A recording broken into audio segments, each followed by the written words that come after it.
I'm not writing this so anyone will pity me, or to make people feel sorry for me, or to hear that I somehow deserved what happened. I'm writing this so others can see how far things can spiral. If you're someone like me, everything started 5 years ago. The perfect example of cause and effect. How one single moment can trigger a landslide. Nora and I had been married for 16 years. We'd had our rough patches, and yes, I'll admit it openly. Sometimes I was darn hard to live with. Stubborn, careless, and always taking her for granted. I thought Nora would never leave me, that she wouldn't even know what to do without me. But after the kids were born, everything became unpredictable. We had 3 children together. Jack, our oldest boy, 14 years old. Luna, 8. And Samantha, just a year and a half. That night, the night everything went to hell, we had a horrible fight. I'd been drinking, stopped at a bar on the way home. Nora snapped at me, and that was all it took. She never acted like that, but when she started yelling, something inside me broke loose. I lost it. I slapped her. Yeah, I know. I'm a piece of crap. There's no excuse. Because of that, Nora packed up right then and there, still in the middle of the night, and stormed out. She took all 3 kids with her. I just kept yelling. So blinded by anger, I barely even noticed that my family was leaving for the last time. God, if I could go back. If I hadn't been such a freaking idiot. According to the police, Nora lost control of the car. She drifted into the oncoming lane. And then she hit a truck head on. Nora and Jack didn't survive. Luna was in awful condition and had to be rushed to the hospital, same as Samantha. And me? I was at home, drunk and raging, not knowing a darn thing. After that, I fell hard. I won't go into every detail, but I regret everything I ever did. Every ounce of suffering I caused.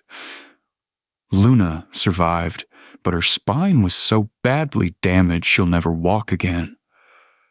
Samantha, by some miracle, was the only one who escaped without serious injury. And me? Jesus Christ, I kept drinking. Every day I was drunk morning to night. That was my escape, my way of hiding from what I'd done.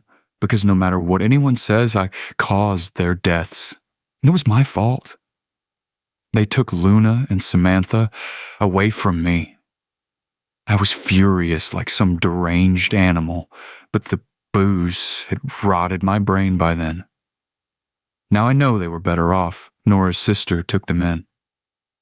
A good family. They cared for each other. They could give Luna the kind of support I never could. And I had no one left, except for Snail, the dog. Snail was the only thing that stayed with me through those years. A 2-year-old Weimaraner, a sweet little boy the kids had named together. One of my last pathetic attempts to hold the family together. But even he couldn't stop me from tumbling down the cliff I'd created for myself. I overdosed on pills one night, hoping I'd never wake up again, thinking the only justice left would have been if I had taken Nora's place in that darn car. I survived. But why me? Why the hell did I survive that night and not Nora and Jack? They took me to the hospital, and I stayed there for a long time.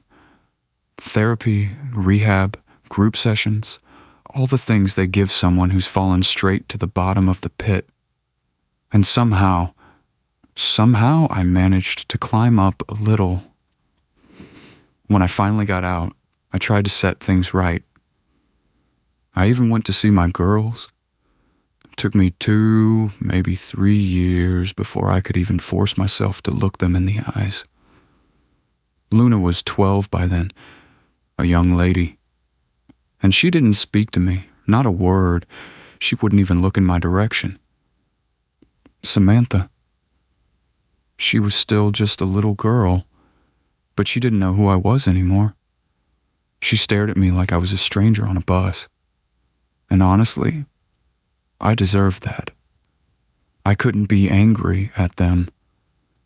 I was the reason their lives had been shattered, so I stopped visiting. It wasn't just painful for me, it hurt them to see me.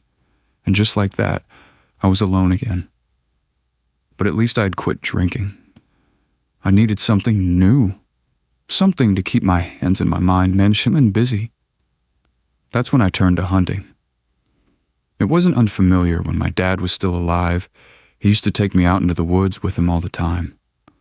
I learned how to handle myself out there, and I still had his rifle. My inheritance. For a full year, I went out to the nearby woods almost every single day. It felt good, calming even. Out there in the quiet, I finally had space to think about everything. About the things I'd ruined, the things I'd lost. And Snail. Snail always came with me, my loyal companion. At least it wasn't just me getting out of that empty house for once. He did it too. Over time, he became my closest friend, the one soul who stayed beside me during the worst moments of my life. And maybe he carried some small piece of the family I'd once had. So we walked the forest every day. Sometimes after work for an hour or two. Sometimes I spent an entire weekend out there with him. That Friday was no different. I was sitting against a fallen tree, rifle in my lap, watching a young buck through the scope, maybe 600 to 50 feet away. Snail, though never trained as a hunting dog, had somehow learned exactly when to stay silent, blending his gray coat into the brush like he'd been born to do it. I aimed at the lower cervical vertebrae of the deer. It would have been a perfect shot, one of those clean textbook kills. But I didn't pull the trigger. My finger was there, and one tiny movement, and it would have been done. I'd been going out there for a year, and I had never killed a single thing. I carried the rifle like it was a part of me, but I never fired it. Deer, boar, foxes, I'd had them all in my sights at one point or another. But something inside me, my mind, my soul, whatever, refused to let me squeeze the trigger. It was better this way. I didn't want to bring any more harm into the world. The buck lifted its head, then bolted away in an instant. I lowered my rifle calmly. Same as always. It almost relaxed me to watch the animal run free like that. Snail burst out of the bushes, his gray body shaking with excitement. His tail wagged as if he understood, as if he, too, was happy we let the deer go. "Good boy, Snail," I said, rubbing the top of his wet gray head. "Come on, let's keep moving." But as I took a step forward, Snail snapped his head up, like he'd heard something he'd never heard before. "What is it, buddy?" I asked, frowning down at him. Then I heard it too. A voice. Far away, somewhere deep in the woods. Someone crying, someone screaming for help. For a second I tried to rationalize it. Maybe a cougar, maybe a fox mimicking a cry, but the voice sharpened, growing clearer and more desperate, and there was no mistaking it. Someone was out there, someone in real trouble. "Go, Snail! Find it!" I urged, and he shot forward immediately. The cries grew louder. We crashed through the woods together, branches slapping against my arms as I gripped the rifle tight, terrified I'd drop it. Snail, in his usual clever way, found the easiest paths between the trees. The woman's voice, it was definitely a woman, kept crying, wailing, begging. Then we broke the line of trees into a small clearing, and for a second I thought I was hallucinating. A woman was kneeling in the grass, wearing nothing but a white bathrobe. For a moment, a memory slammed into me. Nora. But it couldn't be her. Nora was dead. For a moment, I was just weak. The world seemed to freeze around me. It wasn't Nora. Of course it wasn't. Nora had been tall, with long, straight, dark brown hair. This woman had short black hair. Her face was buried in her hands as she sobbed like a lost child. "Ma'am? Are you okay?" I asked once I snapped out of my initial shock. "Help me, please," she said, without lifting her head, without moving an inch. "I'll help you," I replied, trying to keep my voice steady. "What happened? Are you hurt?" But she just kept crying, deep, raw, hopeless sobs. I stepped closer, gripping my rifle as if it were the only thing holding me upright. Snail didn't move. He stood at the edge of the clearing, stiff, confused, like he didn't understand what was happening at all. "What happened?" I asked again. "Should I call an ambulance?" "Help me," she sobbed again, the same broken tone. I took another cautious step, staring at the ring of stones arranged around her. A perfect, deliberate circle of small rocks. What the hell is this place? I'd walked these woods for years. I had never seen this clearing before. "Ma'am, what happened?" I asked, finally reaching out and placing a hand on her shoulder. The feeling of her skin, or whatever it was, made my stomach drop. It wasn't soft. It felt hard. Wrong.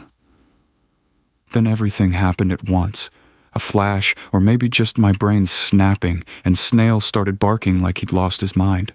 I looked at him in confusion. Why was he growling at us? And then the woman lifted her head, Or rather, she lifted what should have been her head.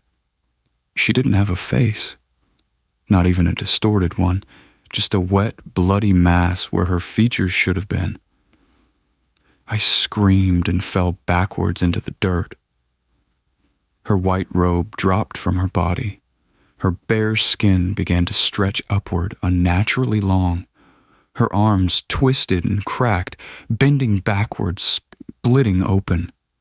More limb-like stumps burst from her torso, writhing like they were searching for something to grab. Her entire body darkened, the skin turning into some chitinous segmented armor. She shrieked, not like a human, but like metal scraping against bone, thrashing until she fully transformed in something out of a nightmare. A 4-meter-long centipede horror, glistening in the light that suddenly vanished. As if someone flipped a switch, the sun blinked out, and the sky above us bled into a deep, violent red. In the dull red glow, Snail leapt in front of me like some ghostly guardian, planting himself between me and the grotesque centipede this thing. He barked and snarled, his whole body rigid with terror and defiance. The creature shrieked in response, a piercing metallic scream, and its long body writhed like a pine tree whipping in a storm. I couldn't move. I just stared, frozen, at the shimmering plates of its chitin armor catching the red light. Then it struck. Its massive mandibles slammed into the ground, where Snail had been a second before, the impact shaking the earth beneath me. And in that moment, a single thought carved itself into my mind. If I don't act now, I'll lose the last thing I have left in this world. Instinct took over. I shoved Snail as hard as I could, sending him tumbling across the dirt. The creature's jaws tore into the soil where he'd just been. "Run!"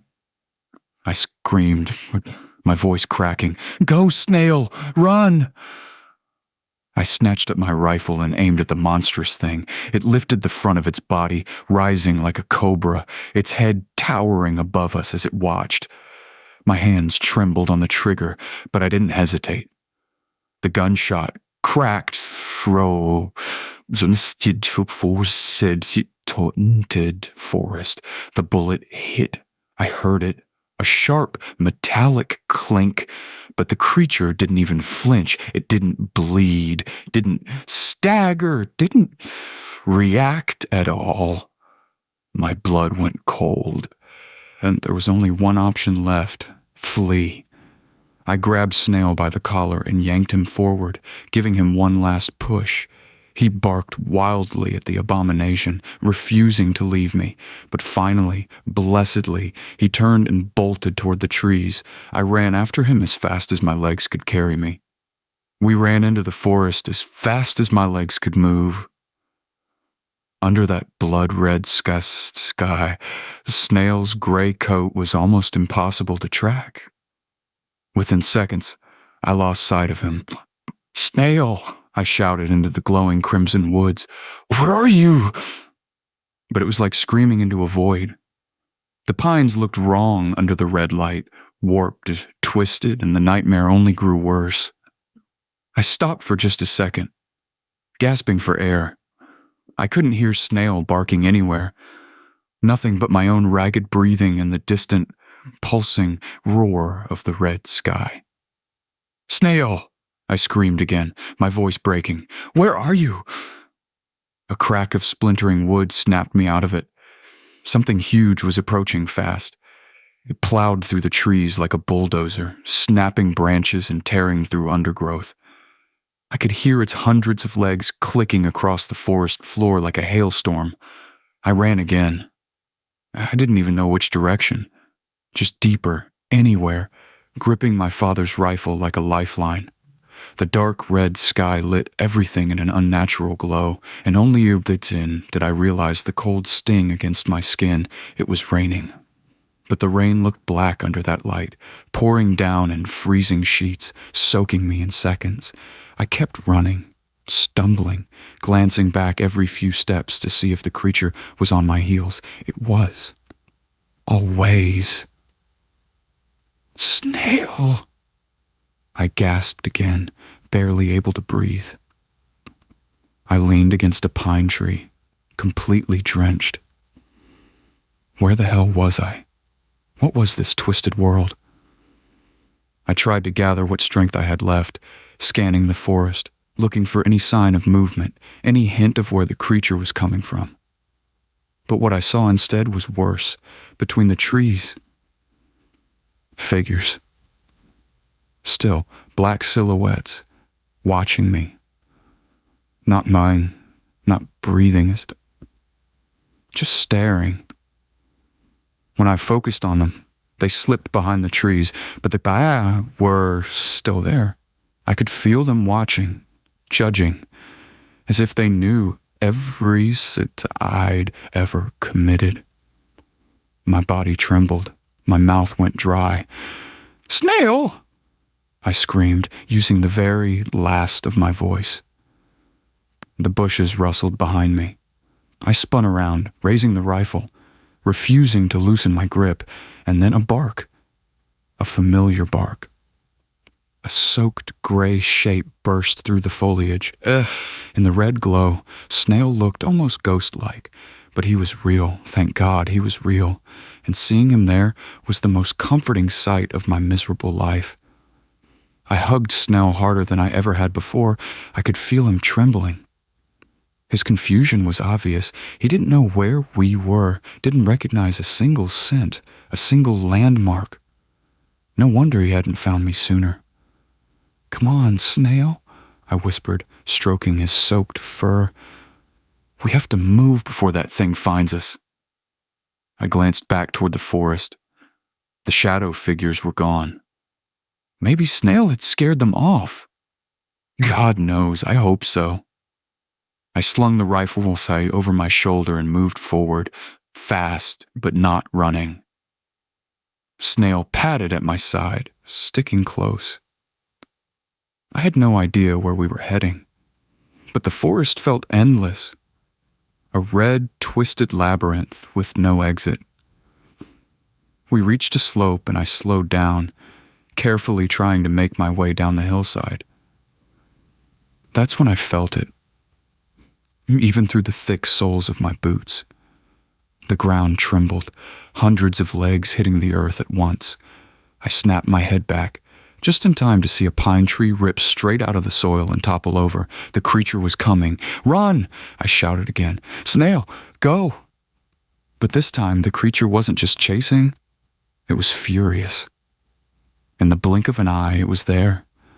The tree beside me exploded into splinters as its massive mandibles slammed into it.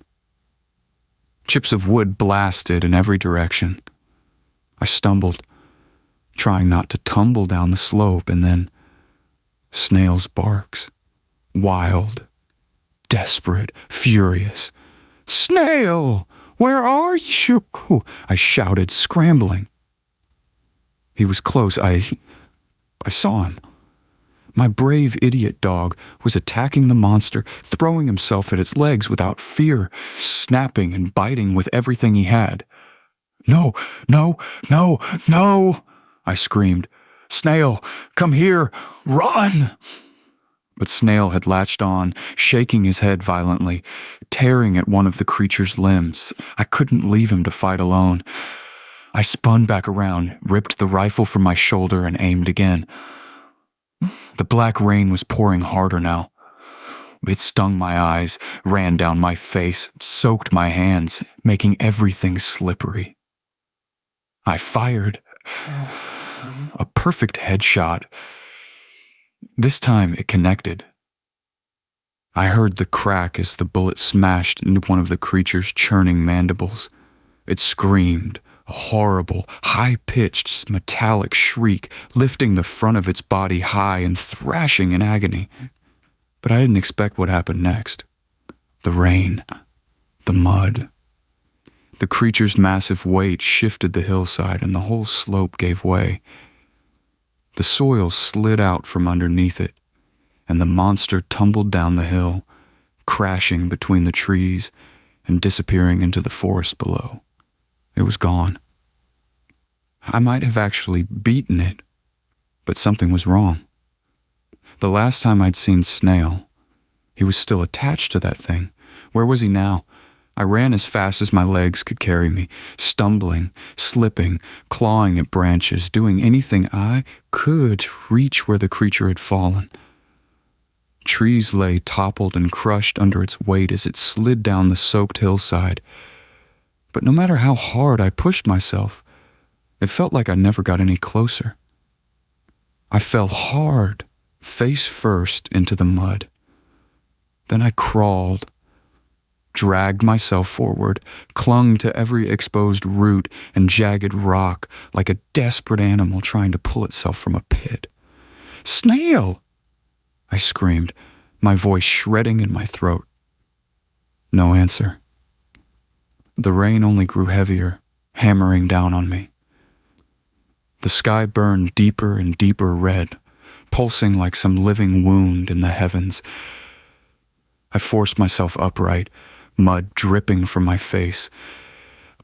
Something flickered between the trees below. A shape, a shadow, I couldn't tell. "Snail!" I yelled again, whistling as loud as I could. Still nothing. I bolted forward once more. My father's rifle weighed me down, so I threw it into the mud, not caring where it landed. I grabbed at branches, trying to keep my footing, but my foot slid on the soaked earth, and I collapsed again, slamming my body into the ground like a helpless rag doll. As my face hit the mud, I heard it. A bark. A single sharp bark. Snail. It had to be Snail. I scrambled to my feet, and the world changed completely. The sky was blue, bright, clear, untouched. The trees stood tall and familiar, exactly as they had been before the nightmare began, and I was on my knees in the mud, soaked, shaking, gasping for breath. My head pounded, my heart hammered like it wanted to burst out of my chest. I could feel my blood racing with panic and exhaustion. "Snail!" I screamed again, voice cracking as it tore its way out of me. I didn't find anything. I spent days out there in those woods. Days. No tracks, no sound, no traces of what had happened, like the whole nightmare had never existed. But Snail was gone, and so was my father's rifle. Both of them, left behind in that thing's world. The only intact piece of my old life, the little dog my girls had named, had vanished without a single sign. But I knew he was alive. Somewhere in that red place, I could feel it. Snail was still out there, still fighting, still waiting. When I finally went home, I gathered everything I had left. Supplies, maps, anything that might help. That afternoon, I bought a new rifle. I'm going back. And if anyone reads this, know that I'm out there in the forest, searching as long as my legs will carry me. I'm bringing my dog home, even if I have to walk straight into hell to do it. I won't let him be lost, too.